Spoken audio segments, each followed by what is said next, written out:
चलिए class notes निकाले हैं।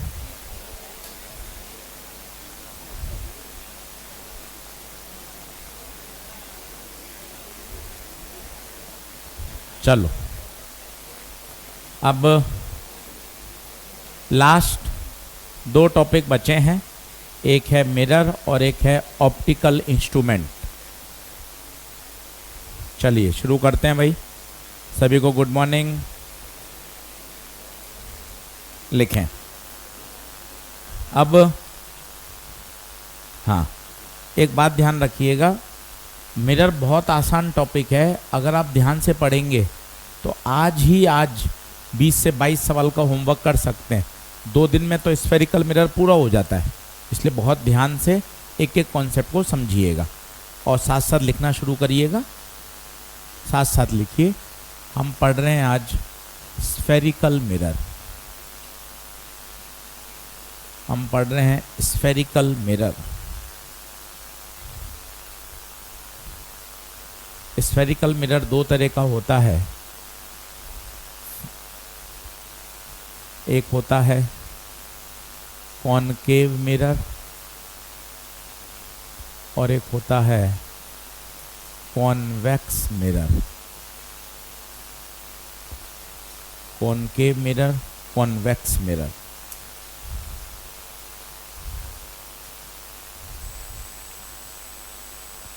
अब देखें, ये मिरर है। बिल्कुल बातचीत बंद करिए। शानदार टॉपिक, आसान टॉपिक। जो लेंस में मेहनत करिए वो सारी की सारी यहाँ एप्लीकेबल है, तो ज़्यादा जोर भी नहीं आएगा। अब ये मिरर है। सबसे पहले आप ये हैशिंग करते हो। ये हैशिंग का मतलब होता है इस साइड क्या कर रखी है, पॉलिश। ये बेकार सरफेस है। रिफ्लेक्शन कहाँ से होगा, आगे से। ये आगे से रिफ्लेक्शन होगा, तो जहाँ से रिफ्लेक्शन होगा वहाँ से देखा जाता है। अब बताइए, यहाँ से अंदर की तरफ दबा हुआ है तो कौन सा मिरर हुआ, कॉनकेव। अच्छे से पहचानना सीखिए तब मजा है। अब जैसे मैंने ये बनाया, अब सबसे पहले देखिए, ये तो पॉलिश्ड है, यहाँ से मतलब ही नहीं है देखने का। ये रिफ्लेक्शन साइड है। अब रिफ्लेक्शन साइड बाहर की तरफ आई हुई है, मतलब ये कौन सा मिरर, कॉन्वेक्स। लिखना शुरू करिए साथ साथ। तो सबसे इम्पोर्टेंट है कि पता करना कहाँ से कॉनकेव है और कहाँ से कॉन्वेक्स है। तो एक तो रिफ्लेक्टिंग साइड है। रिफ्लेक्टिंग साइड को तो आपको जज करना है कि कॉनकेव और कॉन्वेक्स कहाँ से है।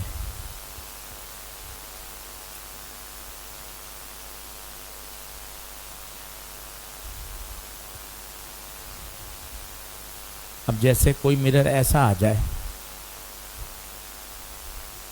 अब देखिए क्या आप कहेंगे, कॉनकेव, यहाँ से रिफ्लेक्शन है, कॉनकेव। कोई ऐसा आ जाए, आप बताइए, यहाँ से देखेंगे कॉन्वेक्स। जहाँ से रिफ्लेक्शन है वहाँ से चेक करिए। छोटे छोटे पॉइंट हैं, कभी डायग्राम ही बना हुआ आ जाता है। तो सर मैं अगर मिरर पहचानने में गलती कर दूंगा तो सवाल गलत हो जाएगा। बिल्कुल गलत हो जाएगा, क्योंकि कॉनकेव की फोकल लेंथ नेगेटिव होती है और कॉन्वेक्स की पॉजिटिव होती है। तो अगर आपने मिरर नहीं पहचाना सही तो सवाल गलत होने की संभावना है, क्योंकि अगर फोकल लेंथ आपने प्लस माइनस गलत लिख दिया तो मामला गड़बड़ हो जाएगा। तो आपको सबसे पहला स्टेप मिरर पहचानना आना चाहिए। थोड़ा जल्दी लिखिएगा, स्लाइड आगे फटाफट करूँगा। कोशिश करिए जब मैं लिख रहा हूँ उसी समय लिखिए। अब काफ़ी दिन हो गए अपन को पढ़ते हुए, तो फ्रीक्वेंसी इस तरह से मैच करिए, जब लिख रहे हैं तभी साथ साथ लिखिए।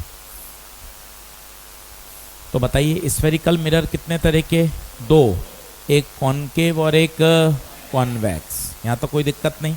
चलिए अब क्या होता है, ये है साहब आपका कॉनकेव। अब हम 10वीं में ऐसा पढ़ते हैं कि पैरेलल लाइट आएगी और कहाँ से पास होगी, फोकस से।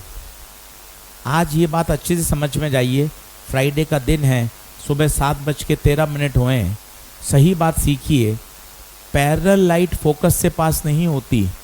पैरेलल लाइट अलग अलग पॉइंट से पास होती है और ये एक बीमारी है। इस बीमारी को बोलते हैं स्फेरिकल एब्रेशन।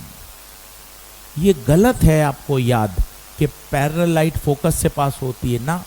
सही सेंटेंस क्या है वो सुनिए, पैरेलल के साथ साथ उसको होना पड़ेगा पैराक्सियल। पैराक्सियल कौन होते हैं मेरे बच्चों?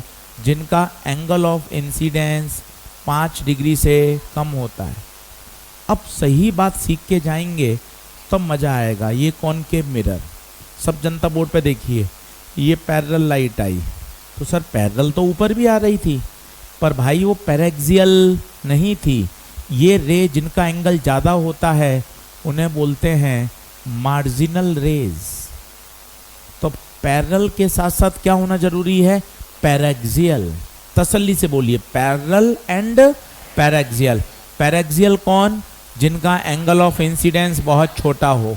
ये रिफ्लेक्शन के बाद एक ही पॉइंट से पास होते हैं and that point is called focus. That point is called focus. दोनों बातों में अंतर है। अससन रीजन का एक बढ़िया प्रश्न बन सकता है। 10th क्लास का बच्चा ये याद करता है पैरेलल लाइट हमेशा फोकस से पास होती है। गलत है, ये एक बीमारी है। इस बीमारी को बोलते हैं स्फेरिकल एब्रेशन। पैरेलल के साथ क्या होनी चाहिए? पैराक्सियल। तब जाके वो कहाँ से पास होगी? फोकस से। लिख लीजिए।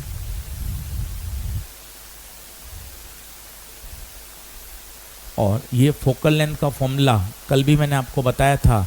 मिरर के लिए क्या लगता है? F बराबर R/2।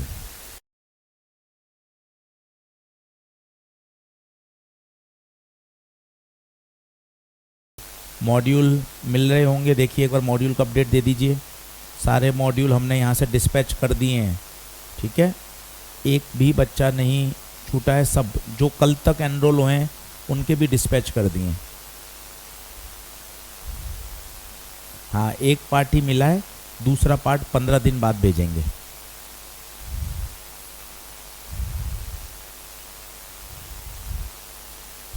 जिनको नहीं मिला और जो मॉड्यूल वाले कोर्स में एनरोलमेंट हैं, मुझे क्लास के बाद इस पर मैसेज कर दीजिए, नाम, रोल नंबर और मॉड्यूल नहीं रिसीव हुआ ये लिख दीजिएगा। मैं आपको कोरियर का जो डॉकेट नंबर होता है वो भेज दूंगा।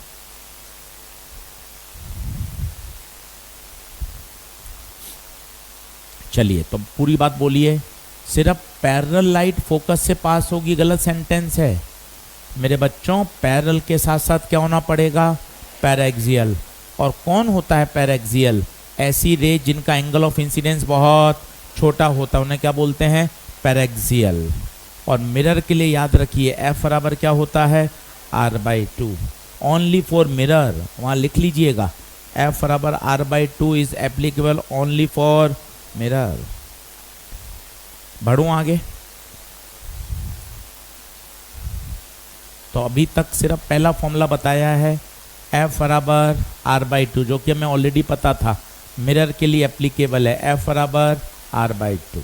आगे कर रहा हूँ भाई, देखते जाइए, साथ साथ बनाने की कोशिश करिए। आप बाद में लिखते हैं, ये समस्या है, साथ में लिखिए। ये मिरर, अब ये मिरर किसी ना किसी स्फीयर का क्या रहा होगा? पार्ट रहा होगा। उस स्फीयर के सेंटर को बोलते हैं सेंटर ऑफ कर्वेचर। ये मिरर किसी ना किसी स्फीयर का पार्ट रहा होगा, उसे बोलते हैं centre of curvature. Centre of curvature से किसी भी पॉइंट की दूरी सभी को पता है R। R होती है रेडियस ऑफ कर्वेचर।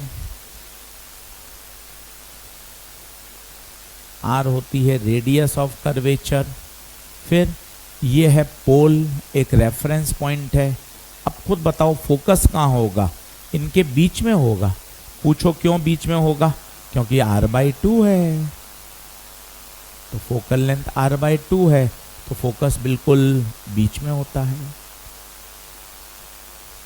इनको सीखना पड़ेगा, C centre of curvature, P pole, F focus. तभी दोस्ती करोगे, तभी सवाल करने मजा आएगा, नहीं तो परेशान हो जाओगे। फिर किसी कहीं कहीं जगह सी को 2F भी बोला जाता है।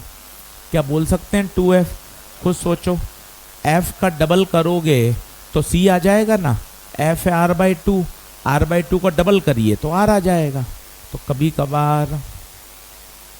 कभार C को 2F भी कहा जाता है। ये छोटे छोटे पॉइंट हैं, ये बुक्स में लिखने से वो ऑथर थोड़ा सा घबराता है कि यार इतनी छोटी बात लिखूंगा तो बहुत गड़बड़ हो जाएगी। क्या है छोटी बड़ी बात, क्या है, फिजिक्स आनी चाहिए, बेसिक्स बढ़िया होने चाहिए। सी को ही क्या कहा जाता है? 2F। क्यों कहा जाएगा खुद सोचो। वो फोकस का क्या है? डबल। फोकस का क्या है? डबल। बोलिए क्या यहाँ तक बात ओके है क्या? C centre of curvature, R radius of curvature. वापिस एक बार फिर लिख लें, काहे की शर्म है, अपने लिए तो पढ़ रहे हैं। F बराबर R/2, F बराबर R/2। पहला इंपॉर्टेंट काम है अटेंडेंस। अभी पहला ही चैप्टर चल रहा है ऑप्टिक्स, वहाँ बेसिक मैथ वेक्टर खत्म होके शुरू होगा। पहले चैप्टर ही चल रहे हैं भाई, अभी तो पूरी फिजिक्स बची हुई है, 25 चैप्टर बचे हुए हैं। तो रोज अटेंडेंस, डेली आना, ये सबसे इम्पोर्टेंट काम। फरवरी तक डेली आना सबसे इम्पोर्टेंट और कठिन काम। सर्दियों में भी डेली आना, रोज सुबह पहली क्लास में आना, सबसे इम्पोर्टेंट और कठिन काम। दूसरा, हेल्थ अच्छी रखिए, उसके बाद घर पे पढ़ाई करने का मन करेगा। क्लास ही छोड़ देंगे, 2 दिन 3 दिन की क्लास छोड़ दी, केमिस्ट्री की, फिजिक्स की, चैप्टर पूरा गड़बड़ हो जाता है। थोड़ा अपने खुद के नियम कानून बनाएं, किसी से फॉलो करने की ज़रूरत नहीं है, खुद के नियम। रोज आना मस्ट है, दिमाग नहीं लगाऊंगा कि केमिस्ट्री में टॉपिक आता है, बायो में आता है, अब जल्दी चला जाऊंगा, ये लेट आ जाऊंगा, नहीं, दिमाग मत लगाइए। फिजिक्स में तो कभी करोगे नहीं, ऐसा मुझे पता है, क्योंकि मैंने आपकी फिजिक्स देख रखी है ना। तो फिजिक्स में तो मुझे आवश्यकता नहीं है बोलने की, पर रोज आना है। पहला, हेल्थ अच्छी रखें, खाने पीने का ध्यान रखें। अभी पानी का इन्फेक्शन ज़्यादा हो रहा है बारिश के समय, थोड़ा सा पानी पीने का अगर गर्म कर सकते हैं, घर पे अपने हॉस्टल में बॉईल कर सकते हैं। ये छोटे छोटे पॉइंट्स हैं। अभी 2 दिन 3 दिन बीमार पड़ गए, 3 दिन के लेक्चर छूट गए, मामला फिर गड़बड़ हो गया। तो केवल सिलेक्शन के लिए मेहनत नहीं चाहिए भाई, एक डिसिप्लिन चाहिए।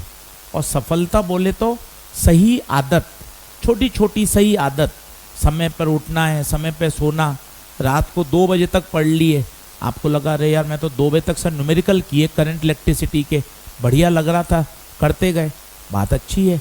आपको लगा अरे मैं तो 2 बजे तक पढ़ रहा हूँ यार, पर आपने गलत कर दिया, क्योंकि आपकी है तो मॉर्निंग क्लासेस। 2 बजे के कारण आपने सुबह वाली क्लास या तो मिस कर दी, या आप भी गए तो क्लास में एफिशिएंसी नहीं रहेगी, क्योंकि आपने कभी 2-3 बजे तक 2-2 3-3 साल पढ़ाई नहीं करी है। आपका टाइम टेबल रहा है, हम सब का, इंडियंस का 10, 11, 11:30 तक, क्योंकि हमारी सबकी नर्सरी से लेकर 10th तक स्कूल सबकी मॉर्निंग में है मोस्टली, तो हमारा सबका शेड्यूल वही है। तो हमारा बायोलॉजिकल क्लॉक वैसे ही तो सेट है। तो आपने एक दिन 2 बजे तक पढ़ भी लिया, पर आपने किया क्या नुकसान? अगले दिन की सारी क्लासेस कोचिंग की गड़बड़ हो गई, उससे आपकी पढ़ाई प्रभावित होगी, क्योंकि वो समझ में नहीं आया, उसका बैकलॉग होगा, फिर उसके क्वेश्चन में दिक्कत आएगी। ये सब कड़ियाँ जुड़ती जाती हैं, आपको पता नहीं चलता। आपको एक दिन लगा कि यार मैंने हिम्मत करके 2 बजे तक पढ़ाई करी, पर आप समझ नहीं पाए उसके साइड इफ़ेक्ट आगे से आगे क्यूमुलेटिव होते जाते हैं। क्यूमुलेटिव का मतलब होता है जुड़ते जाते हैं। थोड़ा सा अपने आप को डिसिप्लिन में लाइए, अभी समय है, अभी बाजी हाथ से निकली नहीं है। नवंबर दिसंबर हो जाएगा तब मामला गड़बड़ हो जाएगा। अभी तो आज अगस्त शुरू हुआ है, तो अभी अपने पास पूरा टाइम है कि अपन चीज़ों को मैनेज कर रहे हैं। कुछ एक बाउंड्री तो बनाएं। उठने का समय तो चलो ऑलमोस्ट फिक्स है, क्योंकि आना ही है। रात को सोने का समय फिक्स करें, आधा घंटे का वेरिएशन चलेगा, पर ऐसा नहीं कभी 1 बजे, कभी 12 बजे, कभी 2 बजे, कभी 10 बजे ना, उससे दिनचर्या प्रभावित होती है। आधे घंटे का टाइम ऊपर नीचे चलेगा, समय पर बेड पे जाएंगे, समय पर सोएंगे, पूरी नींद पूरी होगी तो अगला दिन एकदम बढ़िया निकलेगा। रोज जो पढ़ाया जा रहा है उसको होमवर्क मेंटेन करिए। बहुत दिमाग मत लगाइए कि इतना सारा सिलेबस है, कैसे कराएंगे, कैसे होगा। पिछले 20 साल से करा रहे हैं हम, तो हमें कोई दिक्कत नहीं है। 10 महीने में भी पढ़ाते हैं यही चीज़, यही 8 महीने में पढ़ाते हैं। 11th वाला बच्चा आता है तो उसको ये सारी चीज़ कितने साल में पढ़ाते हैं? 2 साल में पढ़ाते हैं। क्रैश कोर्स होता है 90 दिन का, जनवरी से शुरू होता है, उसमें भी पढ़ाते हैं। 45 दिन का क्रैश कोर्स होता है, उसमें भी सारा पढ़ा देते हैं। और 45 दिन पढ़ाने के बाद भी बच्चों को लगता है सर लॉन्ग ईयर में जो पढ़ा था उससे ज़्यादा पढ़ा दिया। तो ये तो हमारी एबिलिटी है। 2 साल, 90 दिन, 45 दिन, 8 महीने, 10 महीने, सभी तरह से हमें बल्लेबाजी करने आती है। ये हमारी एबिलिटी है। 20 साल से हम यही काम कर रहे हैं, तो हमें तो सिलेबस हम जानते हैं कि किस तरह से सिलेबस से खेला जाता है। आप चिंता नहीं करिए, आप तो मस्त होके पढ़िए कि जो पढ़ाया जा रहा है उसको हमें अच्छी तरीके से उसका होमवर्क करना है। होमवर्क वाला जीतेगा, नोट्स बनाने वाला नहीं जीतेगा, ये ध्यान रखिएगा। नोट्स बहुत अच्छे हैं, नोट्स ही नोट्स पढ़ रहे हैं, नोट्स ही नोट्स पढ़ रहे हैं, नहीं, काम नहीं चलेगा। होमवर्क, मॉड्यूल, PYQ, नीट के प्रश्न, DPP सब करने पड़ेंगे भाई। थोड़ा सा अपना ढर्रा सुधारिए। 2 महीने हो गए मेरे हिसाब से, कई बच्चे मई में आए हैं, कई बच्चे जून में आए हैं, जून पूरा हो गया, जुलाई पूरा हो गया, अब अगस्त शुरू हो गया। कोटा से भी अपन एडजस्ट हो चुके हैं, कई बच्चे पहली बार आए हैं। अब ठीक है, अब एकदम टाइट होके पढ़िए। 12 से 13 घंटे तो पढ़ना ही है कोचिंग मिलाकर, ये मान के चलिए। इससे कम पढ़ रहे हैं मतलब मामला गड़बड़ है। कोचिंग मिलाकर 13 घंटे की एफिशिएंसी चाहिए। नहीं पढ़ रहे हैं ऑन ग्राउंड तो गलत कर रहे हैं। कितने भी अपन होशियार हैं, पर नीट में, बायो में रिपीटिशन चाहिए, रिवीजन चाहिए बार बार, और बार बार रिवीजन के लिए समय देना पड़ेगा। चीज़ें स्किप हो जाती हैं बॉटनी में, जूलॉजी में, जब तक 10-10 बार उसको रिवाइज नहीं करेंगे। थोड़ा सा अपने आप को सिस्टमेटिक करिए। इसलिए आप 5-7 मिनट बात करिए। आप सब हमारे बच्चे हैं, हमसे जुड़े हुए हैं, आप ही हमारे ब्रांड एम्बेसडर हैं। आप अच्छा करोगे, अच्छे रिजल्ट आएंगे तो चीज़ें और बहुत आगे जाके अच्छी होंगी। आप सबके लोगों, माता पिता ने, आपने हम पर विश्वास किया है, तो ये हमारी जिम्मेदारी है कि हम बहुत अच्छा रिजल्ट दें, एक एक बच्चे पर काम करें। तो आप लोग भी मेहनत करोगे, हम भी मेहनत करेंगे, दोनों मिलकर एक अच्छा रिजल्ट प्रोड्यूस कर सकते हैं। इस बात को थोड़ा सा ध्यान रखिए। थोड़ा और अपनी पढ़ाई के प्रति गंभीर होइए। गंभीर का मतलब है मेरा एक रेगुलर टाइम टेबल हो, मेरा एक सिस्टमेटिक काम हो, उठना सोना फिक्स हो। मोबाइल देखिए, कोई मना नहीं है, पर कहीं ना कहीं बाउंड्री खींचिए। आधा घंटा, 30 मिनट, 40 मिनट बहुत है। ऐसा नहीं है हम मोबाइल छोड़ने का कह रहे हैं, हम भी करते हैं, मोबाइल हम चलाते हैं ना। हम अगर नहीं बच्चों से जोड़ेंगे सोशल मीडिया से, कैसे काम होगा? हम भी चलाते हैं। इतने ग्रुप हमारे बने हुए हैं ऑफिस के, उन सबको मैनेज करना पड़ता है। अलग अलग ग्रुप बने हुए हैं, बात करनी पड़ती है व्हाट्सएप पे, नहीं तो सिस्टम को मैनेज कैसे करेंगे? बिना मोबाइल नहीं चल सकते, पर लाइन तो खींचनी पड़ती है। अगर हम 5 घंटे मोबाइल चलाएंगे तो सारा सिस्टम प्रभावित हो जाएगा। तो आपको भी एक स्टॉप बटन दबाना आना चाहिए कि कहाँ स्टॉप बटन दबाना है। थोड़ा सा अपने पढ़ाई के प्रति सीरियस होइए। आप ही अपने आप को सबसे अच्छा जानते हैं, ये बात ध्यान रखिए। माता पिता ठीक हैं, कई के माता पिता तो साइंस एजुकेटेड नहीं है, कई लोग नहीं पढ़े हुए माता पिता, कई के बच्चों के ऐसे हैं, उनको तो सिर्फ ये पता है कि कोटा में जाके बच्चा पढ़ रहा है, उनको नीट का फुल फॉर्म नहीं पता, उनको सिर्फ ये पता है डॉक्टरी की तैयारी कर रहा है। कई माता पिता ऐसे हैं, पर वो तो अपनी क्षमता के अनुसार आपको पढ़ा रहे हैं। आपकी एबिलिटी है, आपकी जिम्मेदारी बनती है कि हम उसको सही तरीके से रिसोर्सेज का यूज़ करें। थोड़ा सा इस बात को समझिए। आजू बाजू की गप्पें, इधर उधर की एक्टिविटी, हॉस्टल के पंगे, ये कोई काम नहीं आएंगे, सिर्फ पढ़ाई काम आएगी। आइए फिर आगे चलते हैं। तो 3 शब्द आ गए, पोल, एफ और सी। पी कौन है? पोल। एफ कौन है? फोकस। और सी कौन है? Centre of curvature. सी को ही क्या कहा जाता है? 2F। सी को ही क्या कहा जाता है? 2F। चलिए आगे बढ़ते हैं। फॉर्मूला याद कर लीजिए, एफ बराबर R/2। ठीक है साहब, बहुत बढ़िया। आगे आइए, लिखें रे ट्रेसिंग। कॉनकेव मिरर में रे ट्रेसिंग करते हैं। रे ट्रेसिंग, कॉनकेव मिरर में रे ट्रेसिंग करते हैं। अब सब लोग बोर्ड पे देखना, आज आधे घंटे रे ट्रेसिंग बहुत इंपॉर्टेंट है और यहां से बहुत सारे कंक्लूजन आएंगे। डायग्राम बना लीजिए, डायग्राम बना लें।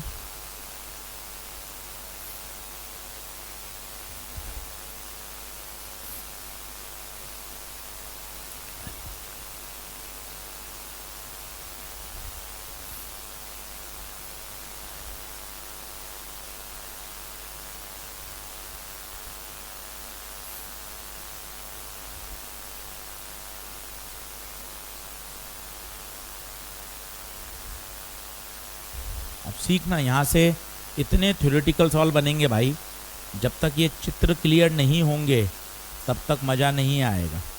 और ये आपको घर जाके आज प्रैक्टिस करनी पड़ेगी।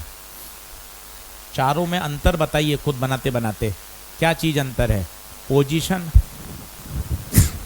पोजीशन ऑफ ऑब्जेक्ट बना लें। सभी कॉनकेव मिरर के डायग्राम हैं,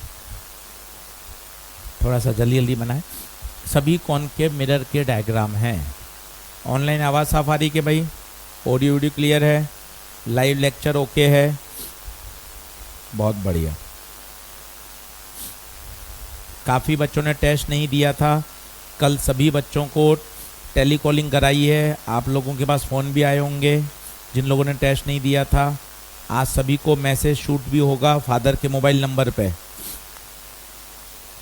सीरियसनेस ज़रूरी है, बिना टेस्ट इवोल्यूशन नहीं हो पाएगा और बिना टेस्ट हम अपनी आप गलतियों को नहीं पहचान पाएंगे। चलिए अब सब लोग बोर्ड पे देखना और आप देखना कैसे कैसे रे डायग्राम अलग बनेंगे। सभी लोग बोर्ड पे देखें, फिर मैं आपको टाइम दूंगा। सभी लोग बोर्ड पे देखें। पहली रे, ये देखिए पहली पैरल आएगी, कहाँ से पास होगी? फोकस से। देखते जाना, सब में एक जैसा बनाऊंगा, कोई भेदभाव नहीं। पैरेलल लाइट आई, कहाँ से पास होगी? फोकस से।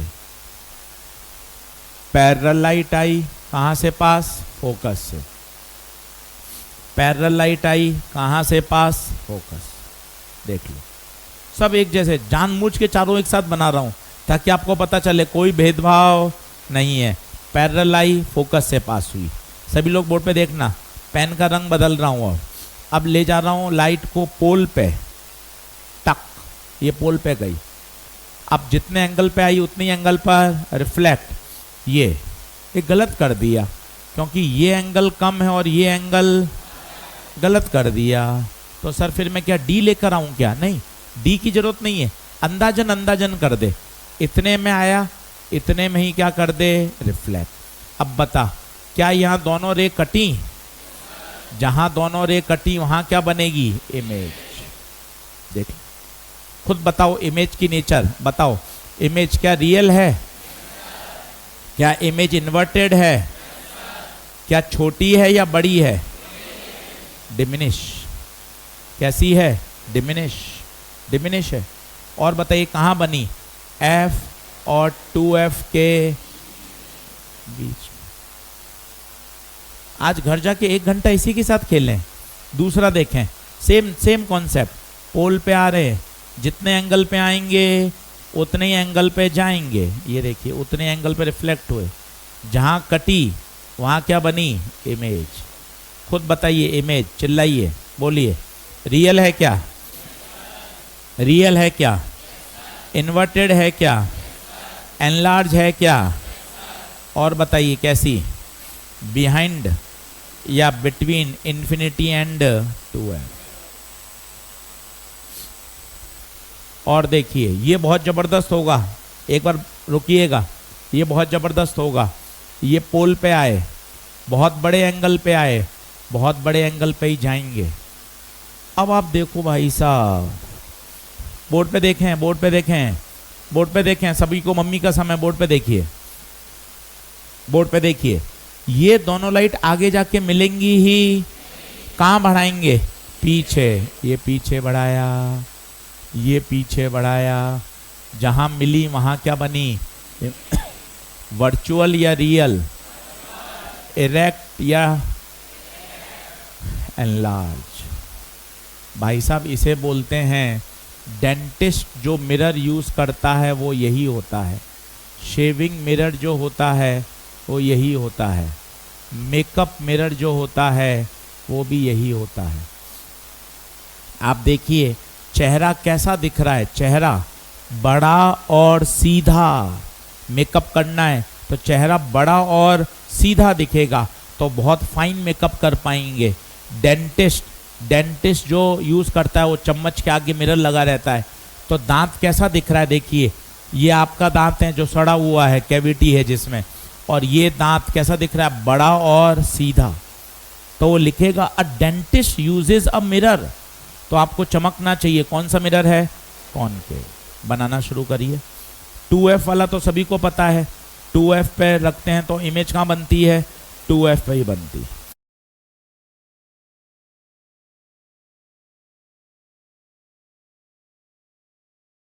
सेम साइज बनती है, रियल बनती है, इन्वर्टेड बनती है।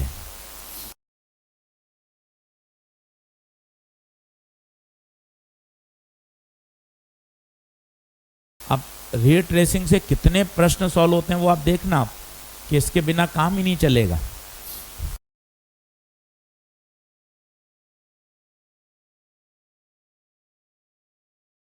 आज घर जाके इसकी प्रैक्टिस करिए, 2-3 बार गलत बनेंगे कोई दिक्कत नहीं है, काटा कुटी होगी कोई दिक्कत नहीं है, तभी सीख पाओगे। और अभी आप देखना कितने सारे प्रश्न सही चित्र बनाने से सॉल्व होंगे।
संडे मेहनत करेंगे भैया, नहीं नो नहीं है संडे।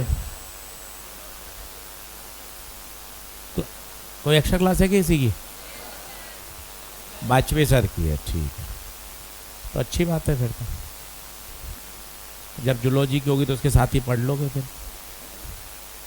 अभी जितना ज़्यादा पढ़ सकते हैं अभी पढ़ लीजिए। आप समझिए बात को, सितंबर अक्टूबर में तो ना तो हम बुलाएंगे एक्स्ट्रा, ना संभव है ना, क्योंकि उस समय सिलेबस बहुत हो चुका होगा, सेमी मेजर टेस्ट होंगे, रिवीजन करना है। अभी पढ़ सकते हैं क्योंकि अभी है समय पढ़ने का, जितना ज़्यादा कमर कस सकते हैं। एक बार सिलेबस सही समय पे फरवरी में मार्च के पहले हफ्ते तक ख़त्म हो जाएगा तो आपको पूरे 50 दिन मिलेंगे रिवीजन के, पूरा मार्च पूरा अप्रैल 50 दिन। अगर मान लें 5 से 10 मार्च तक ख़त्म हुआ तो 50 दिन, मार्च के 20 दिन और अप्रैल के पूरे 30 दिन, 50 डेज, जिसमें revision, major test, one shot, doubt counter, और एकदम उसको बढ़िया फिनिश कर देंगे। इसलिए अभी जितना ज़्यादा पढ़ सकते हैं, जितना ज़्यादा घर पे मेहनत कर सकते हैं करिए। अब बताइए, आप ज़्यादा ध्यान से देखिए, ये रियल इमेज है, रियल इमेज इन्वर्टेड बनी, रियल इमेज इन्वर्टेड बनी, वर्चुअल इरेक्ट हो गई भाई साहब। ये सेंटेंस कितना अच्छा है, रियल ऑब्जेक्ट की रियल इमेज हमेशा, ये वर्चुअल थी, कैसी बनी, इरेक्ट। तो ये काम लेंस में भी होता था, रियल ऑब्जेक्ट की रियल इमेज हमेशा इन्वर्टेड। तो वहां मैंने आपको खूब सिखाया था, एम नेगेटिव का मतलब रियल इमेज, नेगेटिव एम का मतलब होता है रियल इमेज, क्योंकि इमेज कैसी है, इन्वर्टेड। सर ये क्या लिखा है, आज पहली बार लिखा है ये भी आप सोच सकते हैं। m की वैल्यू 1 है, ये देखिए, जो ऑब्जेक्ट का साइज है वही इमेज का साइज है, m बराबर होता है HI/HO। खुद सोचिए, बहुत रटने की आवश्यकता नहीं है। अगर दोनों बराबर हो गए तो m की वैल्यू 1, अगर इमेज की साइज ज्यादा है तो ज्यादा ऊपर होगा तो आंसर ग्रेटर देन 1 आएगा, अगर इमेज छोटी है ऑब्जेक्ट बड़ा है तो आंसर लेस देन 1 आएगा। मॉड क्यों लगा दिया, क्योंकि साइन तो क्या बताता है, रियल है या वर्चुअल। बताइए क्या बात ओके है। अब देखिए 2-3 प्रश्न आपको दिखाता हूं करके, शुद्ध रूप से थ्योरेटिकल, तब मजा आएगा आपको।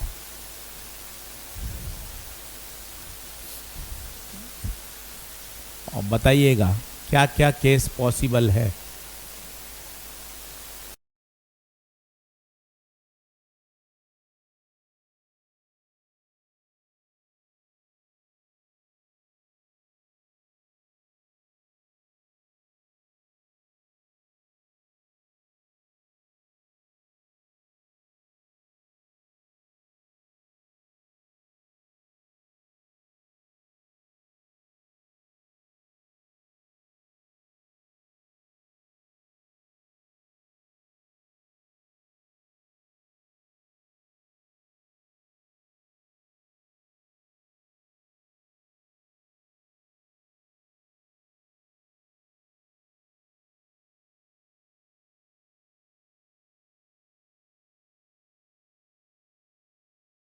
बताइए कॉनकेव मिरर क्या क्या कर सकता है, मैच करिए।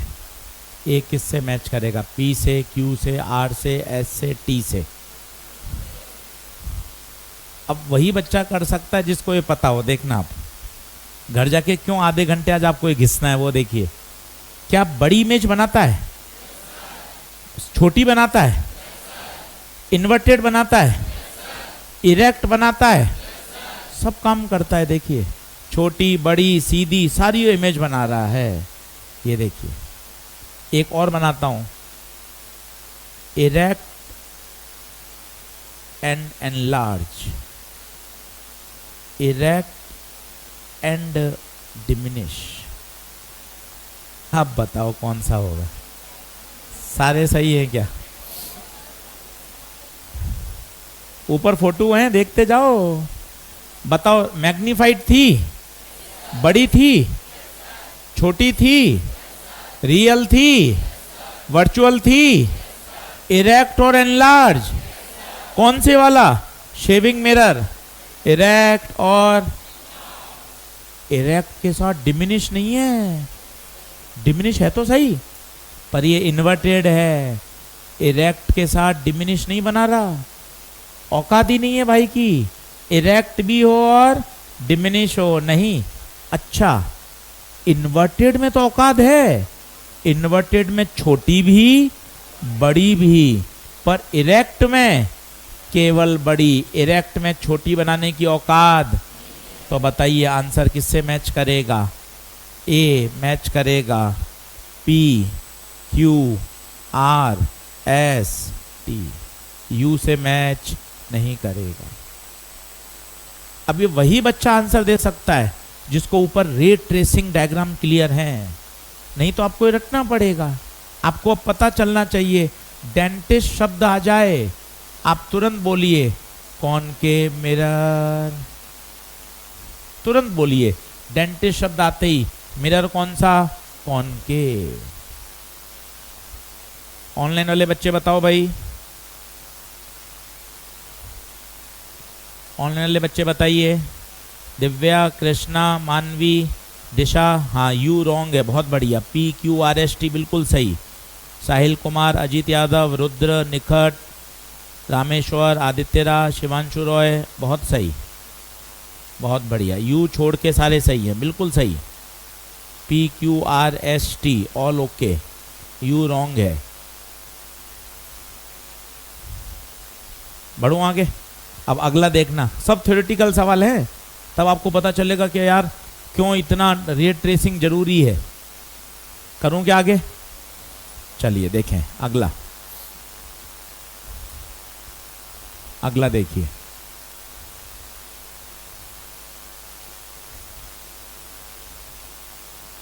डायग्राम बनाइए, साथ साथ लिखना शुरू करिए। लिखा करो, तुम बैठ जाते हो, तुम्हें बार बार जगाना पड़ता है कि साथ साथ लिखा करो रे, साथ साथ लिखा करो रे, साथ साथ लिखा करो रे।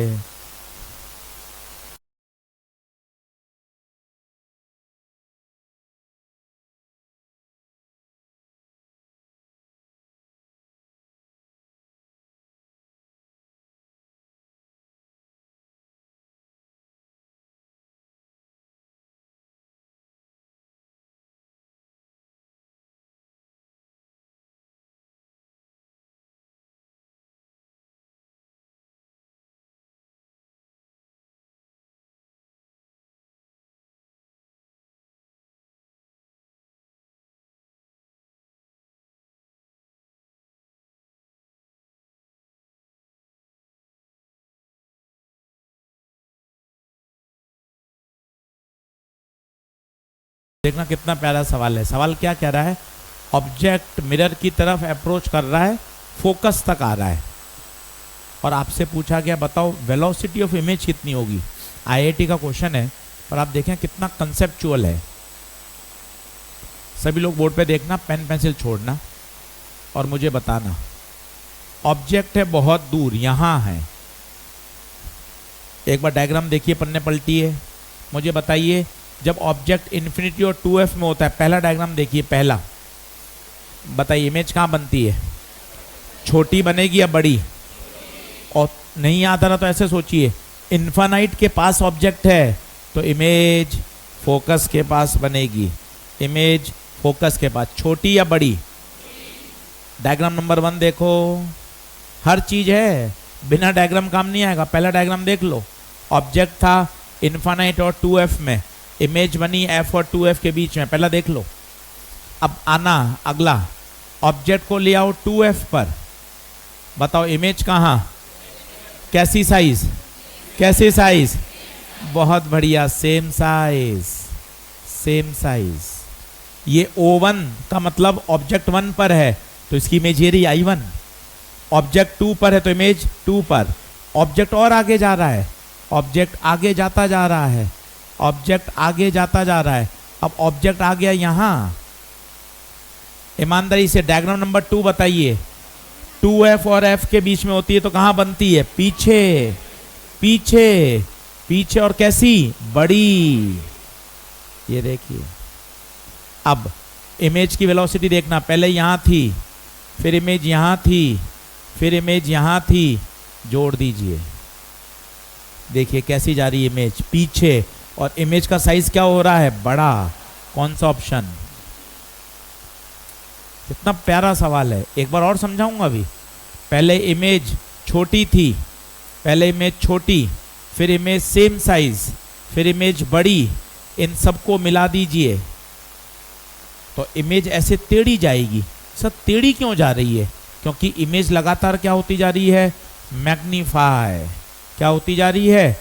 मैग्नीफाई। बहुत अच्छा और बढ़िया प्रश्न।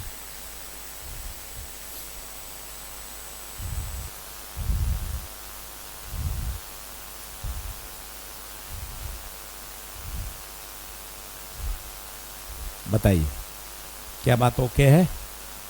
एक बार और सिखाता हूं, आराम से देखिएगा, पहले आप बना लीजिए।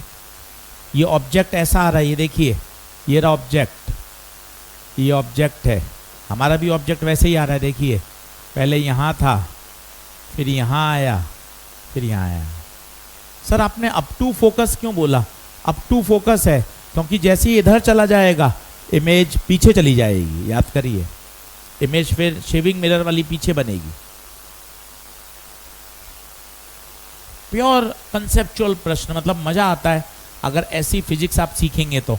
और ये तभी संभव है जब आप रे ट्रेसिंग अच्छे से करेंगे।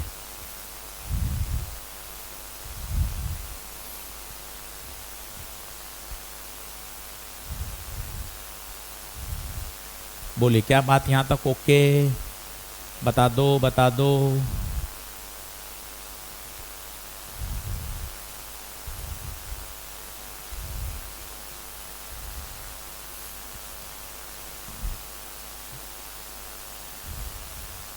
बढ़ो आगे, देख लो। एक बार और समझा देता हूं, ठीक है? बढ़िया, मन खुश हो जाएगा। अच्छा समझ में आता है तो घर पे जाके पढ़ने की इच्छा होती है। आइए एक बार फिर समझ लीजिए, डर हटाइए।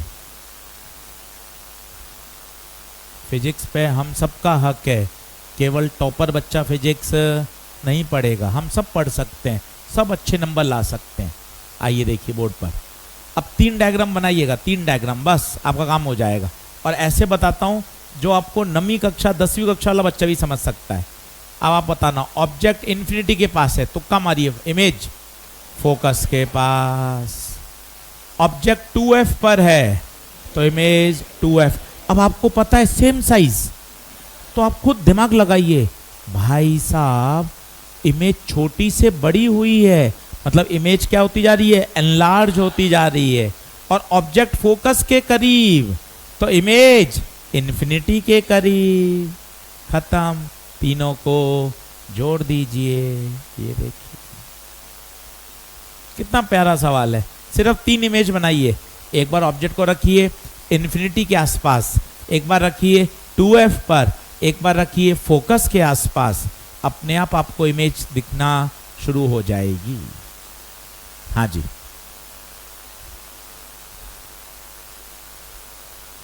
नहीं पैरेलल तो तब होती ना जब इमेज का साइज सेम रहता।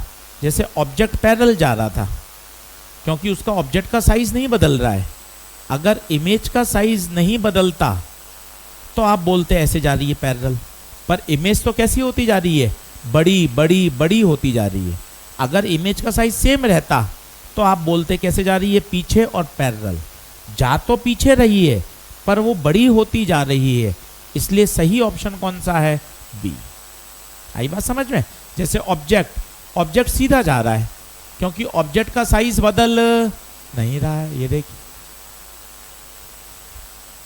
क्या बात ओके है? चलिए और आगे बढ़ते हैं। अब चर्चा करते हैं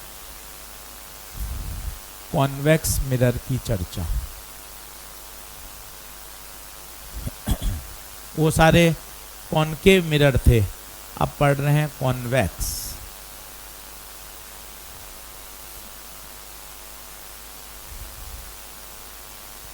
अब इसका सोच के बताइए, F2F कहाँ होगा? पीछे या आगे? क्यों पीछे होगा बताइए? इसका गोला ऐसे बनेगा ना, इसका गोला ऐसा बनेगा ना।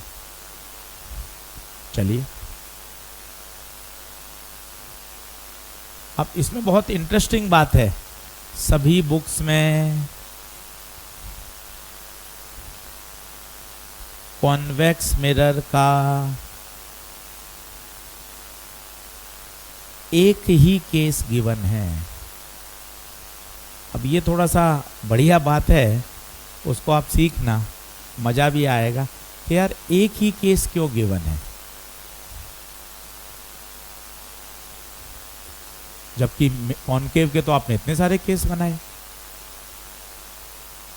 बना लीजिए। हाँ, अगर पॉइंट ऑब्जेक्ट होता तो इमेज पैरेलल जाती, पर पॉइंट ऑब्जेक्ट नहीं है दिव्या। हाँ, ऑब्जेक्ट अगर इन्फिनिटी पर होता है तो इमेज फोकस पे बनती है। बिल्कुल ठीक बात है समीर। पर ऑब्जेक्ट प्रिंसिपल एक्सिस पे नहीं है, ऑब्जेक्ट प्रिंसिपल एक्सिस से ऊपर है, इसलिए उसकी कुछ ना कुछ क्या है, हाइट है। ठीक बात है? एक बार बताइए ऑनलाइन, शिवांशु, दोनों बच्चों को ओके है क्या? समीर, दिव्या, आदित्य,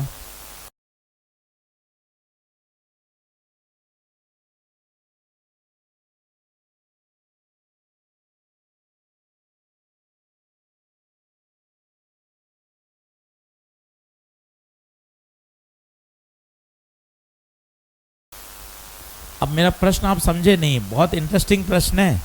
आज आप 10वीं की किताब में देख लेना, 12वीं में देख लेना भाई, कॉनकेव के तो गुरुजी कितने सारे केस बनाए आपने, इतने सारे केस बना दिए भर भर के, जबकि कॉन्वेक्स मिरर का केवल एक ही केस है। एनीवन कोई तुक्का मार सकता है? क्यों एक ही केस क्यों है भाई? एक ही केस क्यों है?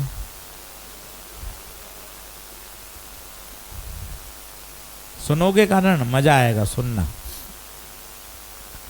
हो क्या रहा है, इसका F और 2F मिरर के कहाँ है? पीछे। आप मिरर के पीछे जाओगे कैसे? रियल ऑब्जेक्ट कभी मिरर के पीछे कैसे जा सकता है? मैं आपको बोलता हूं, या मिरर के सामने खड़े हो, मान लो इस पिलर पे मिरर लगा हुआ है, तो आप क्या कहोगे? लो सर, मिरर के सामने खड़ा हो गया, मिरर पे मेरी क्या बन जाएगी? इमेज। मैं पास हो सकता हूँ, दूर हो सकता हूँ, पर रहूंगा तो मिरर के सामने ही। मैं आपको बोलूँ बेटा मिरर के पीछे जाओ, अरे सर मिरर के पीछे जाने से होगा क्या? ये पीछे आ गया, मिरर ही नहीं है यहाँ, यहाँ कुछ भी रिफ्लेक्शन होगा ही नहीं। बात बड़ी मजाकिया है, पर आप समझिए, मिरर के पीछे कैसे? कोई मतलब ही नहीं है। रियल ऑब्जेक्ट मिरर के पीछे का कोई मतलब ही, जबकि वहां देखिए इसके F2F कहाँ है? इसके F2F कहाँ है? पीछे। ऑब्जेक्ट को कैसे रखोगे यहाँ? ऑब्जेक्ट यहाँ यहाँ यहाँ रखोगे कैसे? रियल ऑब्जेक्ट को मिरर के पीछे नहीं रखा जा सकता, जबकि यहाँ क्या था? यहाँ क्या था? इसके F2F कहाँ थे? सामने।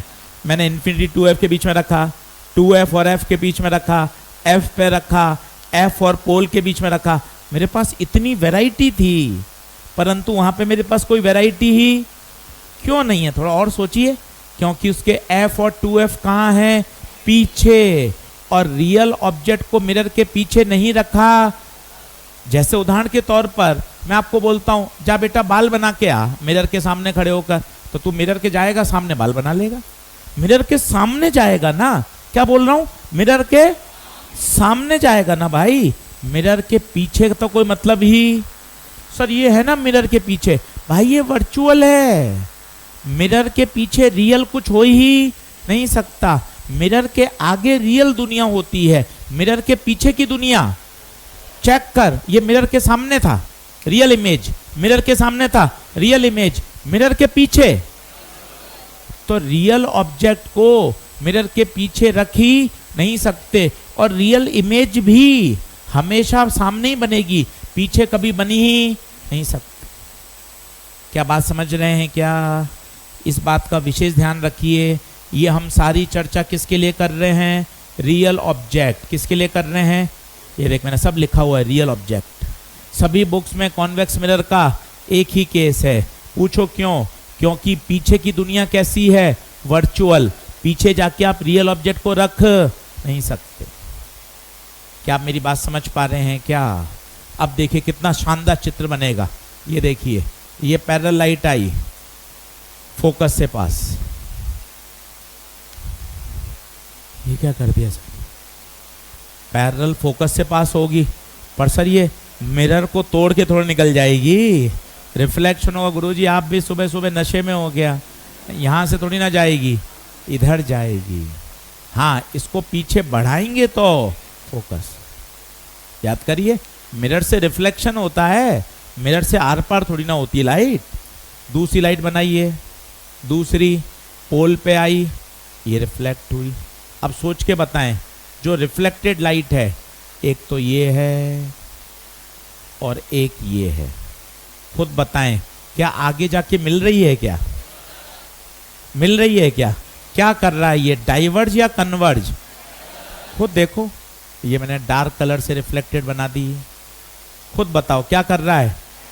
इसलिए भाई साहब कॉन्वेक्स मिरर को, मेरे प्यारे बच्चों, कॉन्वेक्स मिरर को डाइवर्जिंग मिरर भी कहा जाता है।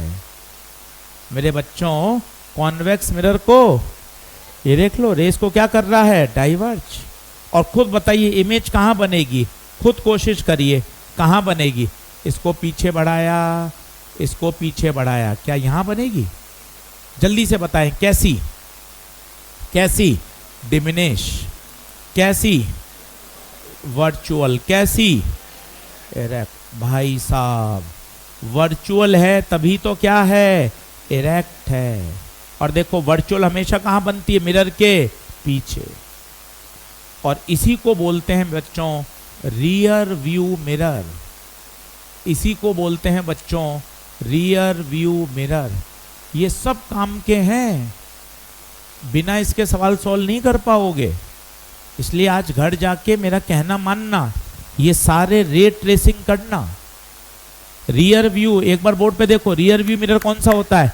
वो अपन एक्टिवा चलाते हैं, पल्सर चलाते हैं, कार चलाते हैं तो साइड में मिरर होता है, उसमें पीछे की गाड़ी पूरी दिखती है, पूरा ट्रक दिखेगा, सीधा दिखेगा। ये देखिए सीधा छोटा, सीधा छोटा, सीधा और छोटा केवल कॉन्वेक्स मिरर बना सकता है, कॉनकेव की औकात नहीं है। ये देखिए अगर वो सीधा बनाता है तो बड़ा बना देता है। इन बातों को समझो। वो कहेगा एक बच्चा मिरर के सामने खड़ा है, उसको अपनी इमेज छोटी दिख रही है, छोटी और सीधी दिख रही है, छोटी और सीधी। कॉन्वेक्स मिरर होगा, छोटी और सीधी बनाने की कॉनकेव की औकात। अगर वो सीधी बनाता है तो वो बड़ी बना देता है, सीधी के साथ छोटी केवल और केवल कौन बनाएगा, कॉन्वेक्स। सीधी छोटी, सीधी छोटी। रियर व्यू मिरर कितना देखिए, पीछे का ट्रक, पीछे की बिल्डिंग, पीछे की कार पूरी उस मिरर में दिखती है, छोटी सीधी, छोटी सीधी। तो rear view mirrors are convex mirror.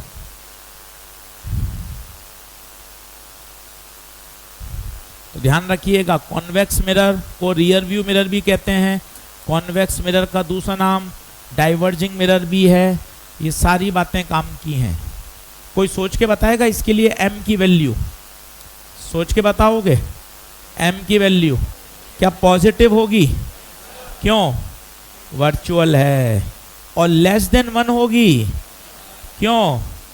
Diminish है। बहुत बढ़िया।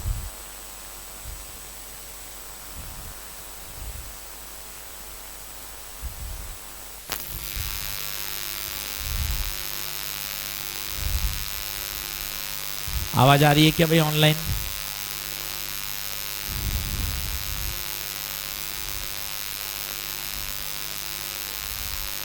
पावर फेलियर हो गया है, पर ये सारे सिस्टम तो इन्वर्टर से जुड़े हुए हैं। एक बार देखें क्या संस्कृति।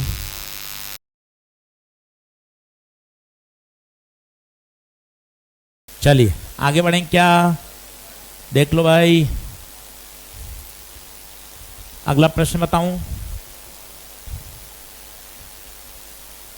देख लो, देख लो और देखना। अब सब थ्योरेटिकल सवाल हैं, आप देखोगे आपको मन खुश करेगा कि यार इतनी चीजें हैं, सिर्फ आज सर ने एक भी फॉर्मूला नहीं सिखा रहे, एक भी न्यूमेरिकल नहीं कराया है, केवल थ्योरेटिकल सवाल हैं। अब आप देखना।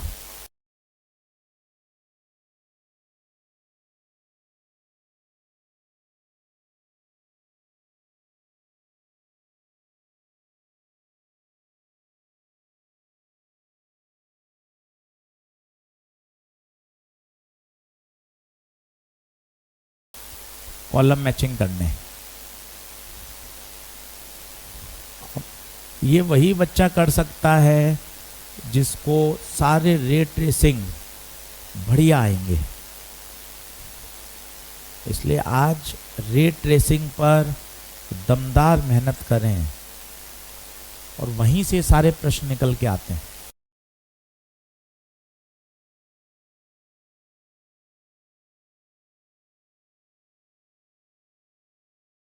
पढ़ूं क्या आगे? चलिए मिलाइए। अब सिर्फ कंसेप्चुअल सवाल है, इसको आप रट नहीं सकते हैं, अब आपको समझना चाहिए। आओ मैं आपको फील दिलाता हूं। एम को पढ़ना सीखो। एम प्लस है, चिल्लाओ M plus virtual, M plus virtual, M minus real, M minus real. ठीक है, और सीखो। एम की वैल्यू 1 से बड़ी मतलब एनलार्ज, एम की वैल्यू 1 से छोटी डिमिनिश, एम की वैल्यू 1 से छोटी डिमिनिश, एम की वैल्यू 1 से बड़ी एनलार्ज। बताओ, ये दिमाग में बैठा हो ना यार, तुम क्यों परेशान होते? देखो, एम नेगेटिव मतलब रियल इमेज।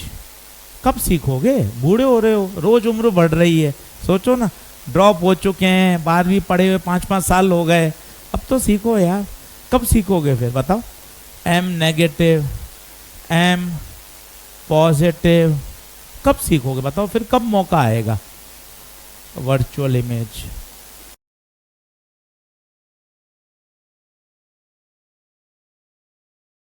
ये दिमाग में सेट करो ना, ये लेंस के लिए भी लागू होता है, मिरर के लिए भी लागू होता है। दिमाग में बैठा ले, रचा लो, बसा लो।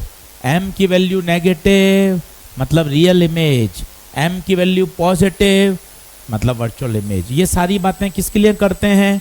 Real objects. बताइए क्या बात ओके है? आगे बढ़ूं क्या? अब बताइए, अब मैच करेंगे। चलो बताओ, वर्चुअल और एनलार्ज कौन बनाता है? Virtual enlarge, shaving mirror, makeup mirror, virtual और एनलार्ज। क्या यहां से टिका दूं?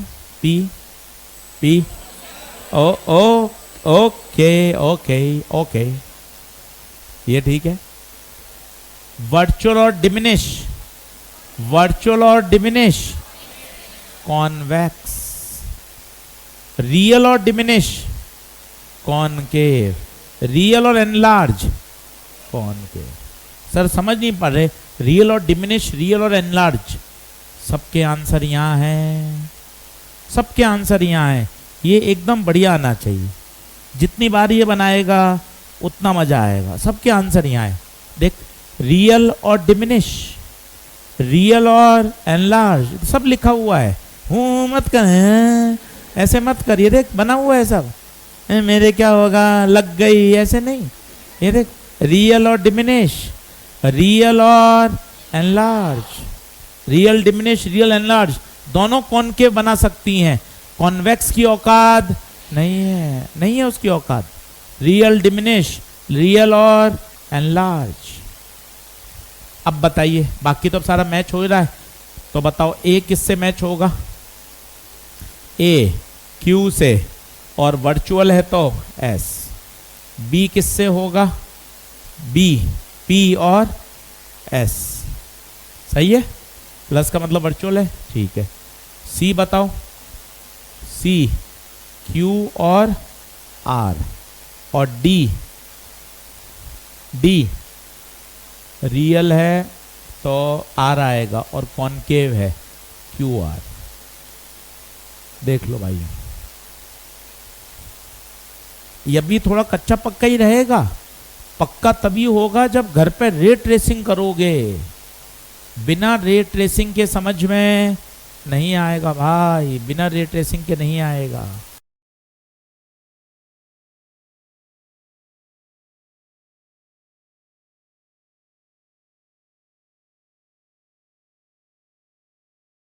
सब पेपर के सवाल हैं, नीट के, जेई मेन के, सब पेपर में आए हुए क्वेश्चन है। तब आपको पता चलेगा कि सर ये सब बातें पता होंगी तभी मैं पढ़ पाऊंगा। एक बच्चा मिरर के सामने खड़ा है और अपनी इमेज इरेक्ट और 1/5 ऑफ इट्स हाइट देखता है, 1/5 ऑफ इट्स हाइट। मिरर पहचानो, पहचानो मिरर। एक बच्चा मिरर में अपना सिर बड़ा देखता है, सिर देखता है बड़ा, पेट देखता है, सिर छोटा कर देता हूं, सिर छोटा ही तो है, पेट बड़ा, और पैर, लेग्स, पैर सेम साइज।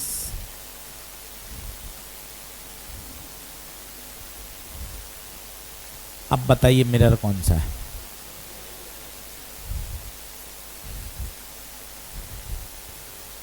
तीन मिरर हैं इसके, तीन आंसर हैं, तीन मिरर होंगे, तीन। ये देखिए, सिर छोटा, छोटा और सीधा, rear view mirror, rear view mirror. पीछे का ट्रक, छोटा और सीधा, छोटा और सीधा। ऊपर वाला मिरर कॉन्वेक्स होगा, बड़ा और सीधा, शेविंग मिरर कॉनकेव। और ये प्लेन, प्लेन मिरर, क्योंकि प्लेन मिरर में साइज सेम रहता है। सर सेम तो 2F में भी था, पर वो सेम साइज के साथ उल्टा था, सेम साइज के साथ सीधा। प्लेन मिरर में रोज बाल बनाते हो खड़े होकर, साइज कैसी दिखती है? बराबर। और कैसा? सीधा, सेम साइज और सीधा। आंसर होगा convex, comma concave, comma plane mirror.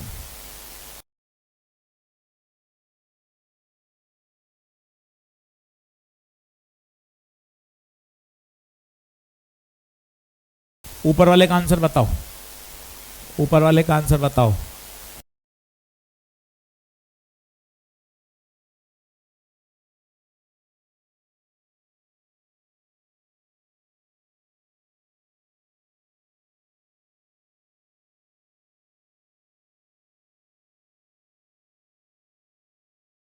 बताइए, यहां तक सब ओके है क्या?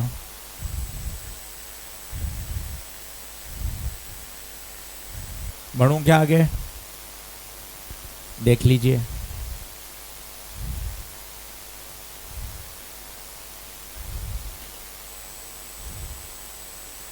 अब कुछ फॉर्मूले देखिए, मिरर और लेंस। अगर आपको लेंस याद है तो मिरर में दिक्कत नहीं आएगी। एक जैसे फॉर्मूले चलते हैं, बस साइन अलग। यहाँ m का बहुत पॉपुलर फॉर्मूला आपको याद हो, f upon f plus you. यहाँ f upon f minus you. सिर्फ साइन बदल जाता है, सब जगह बदलता है। लेंस फॉर्मूला आपको याद है 10वीं से, 1/v minus 1/u equal to 1/f। यहाँ 1/v प्लस 1/u, ये देखिए प्लस हो गया। तीसरा, m का फॉर्मूला यहाँ चलता था v/u, यहाँ चलेगा माइनस v/u।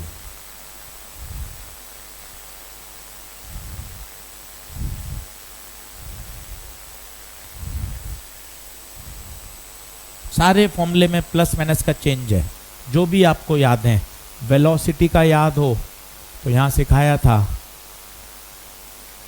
m², याद है? यहाँ चलेगा माइनस हो जाएगा। कोई भी एक लिस्ट याद कर लीजिए, दूसरी आपको अपने आप याद हो जाएगी।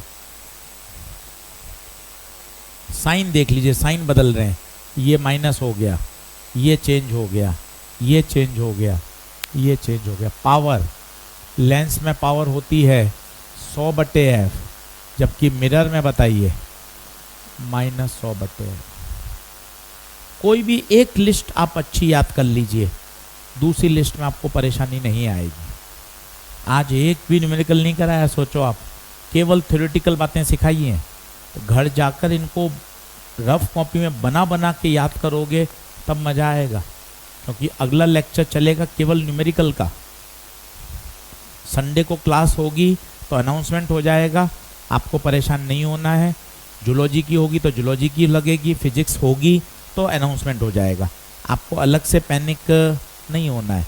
अनाउंसमेंट भी होगा, व्हाट्सएप पे डिटेल भी आएगी, टेलीग्राम पे भी आ जाएगा, जहां आप जुड़े हुए हैं आपके पास इंफॉर्मेशन पहुंच जाएगी, आपको पजल होने की आवश्यकता नहीं है। ठीक है, आगे बढ़ते हैं, जल्दी आइए। वेलोसिटी ऑफ इमेज की डायरेक्शन समझ में नहीं आ रही? समझाया कहाँ है जी? किसको नहीं आ रही? अच्छा, चलिए आगे बढ़ें क्या? यहाँ तक ओके है सभी को? जल्दी रुकूं क्या? जल्दी आओ। अब एक बढ़िया बात सीखना, बहुत इंटरेस्टिंग। जिस प्रकार लेंस में क्रोमेटिक एब्रेशन पाया जाता था, आपने पढ़ा है, याद है कैसा? वाइट लाइट आई, भाई साहब रेड कहाँ भाग जाते थे? रेड भैया दूर, वायलेट भैया पास। ऐसा क्यों होता था पता है? क्योंकि इसकी जो फोकल लेंथ होती थी वो म्यू पे डिपेंड करती थी। पावर बताओ एक बार, power mu minus 1/r, focal length r/2 mu minus 1। तो भाई साहब इसकी फोकल लेंथ म्यू पर क्या करती थी? डिपेंड।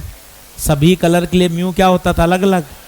खुशी की बात है मिरर में भैया क्रोमेटिक एब्रेशन की बीमारी ही नहीं होती। पूछो क्यों नहीं होती? क्योंकि इसका फॉर्मूला होता है r/μ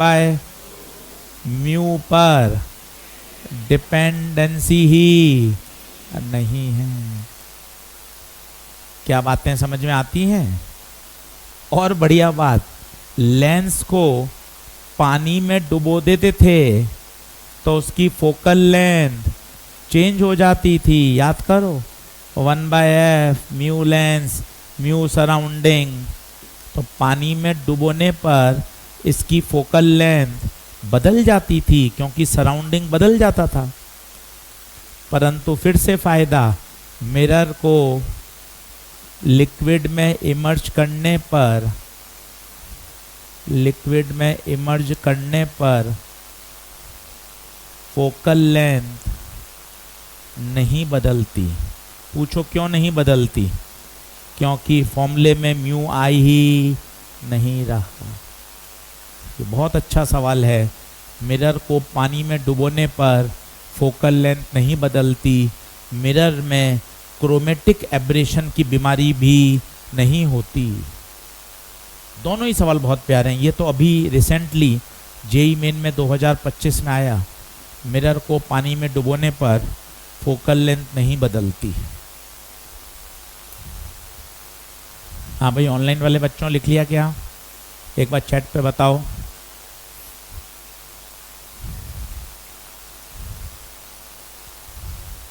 ऑनलाइन वाले बच्चे बताओ, लिख लिया? जल्दी लिख लो, जल्दी लिख लो। पानी में डुबोने पर मिरर की फोकल लेंथ में कोई चेंज नहीं आता, लेंस में बदल जाती है। लेंस में क्रोमेटिक एब्रेशन भी होता है। पूजा, मानवी, रामेश्वर, डीवी सिंह, बेटा लिख लिया क्या? अनिरुद्ध, अनुराग, मानस, निकट, अनुराग, शैलेंद्र, अमित, अनुराग, साहिल, सौम्य,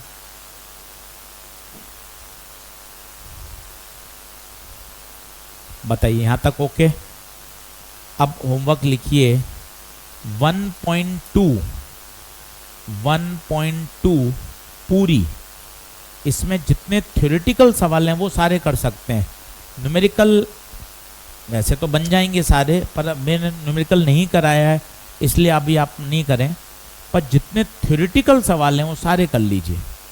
1.2 मैं आपको नंबर भी लिखा देता हूँ, नहीं तो आप परेशान होंगे। नंबर भी लिख लें।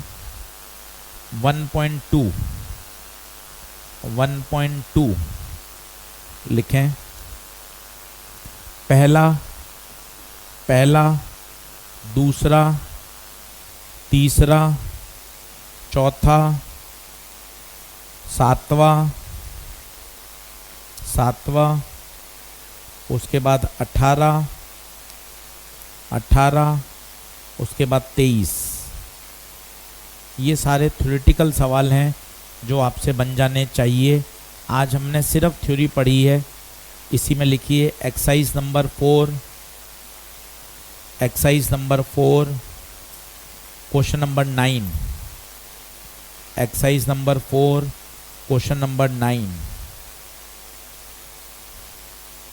ये सारे क्वेश्चन आज थ्योरेटिकल हैं, ये आपको बनाने चाहिए और ये सब आज के लेक्चर पर ही बेस्ड हैं।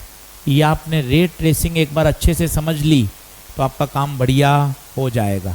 अगले लेक्चर में इसके न्यूमेरिकल कराऊंगा, सभी लोग मॉड्यूल लेकर आइएगा। पूरे लेक्चर केवल क्या करेंगे, न्यूमेरिकल। मिरर का, स्फेरिकल मिरर का जो थ्योरी पार्ट है वो पूरा मैंने आपको आज करा दिया। चलिए, सभी का बहुत बहुत धन्यवाद।